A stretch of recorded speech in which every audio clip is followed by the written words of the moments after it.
کلمہ پڑھتے ہی حضرت عمر نے فرمایا یا رسول اللہ جب آپ سچے، قرآن سچا، اسلام سچا، تو چھپ کے نماز پڑھنے کا کیا مطلب ہے؟ فرمایا ابھی تعداد ہی کوئی نہیں، 40 تو مسلمان ہیں۔ عرض کی حضور مہربانی کریں نا، آپ صرف اجازت دیں۔ 20 لوگوں کی صفیں بنا دی گئیں، ایک صف کے آگے حضرت عمر ہیں، ایک صف کے آگے حضرت امیر حمزہ ہیں۔ جناب عمر کہنے لگے چونکہ آپ اللہ کے رسول ہیں تو لہذا نماز بھی آج اللہ کے گھر میں پڑھی جائے گی۔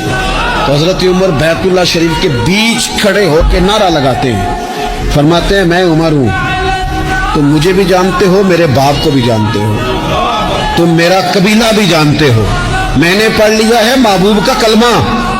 اب جس نے بچے یتیم کرانے ہو اور اپنی بیوی بیوہ کرانی ہو وہ آئے اور مجھے روکے۔ یہ محبوب اللہ کے ہیں اور گھر بھی اللہ کا ہے، تو نماز بھی آج اللہ کے گھر میں پڑھی جائے گی۔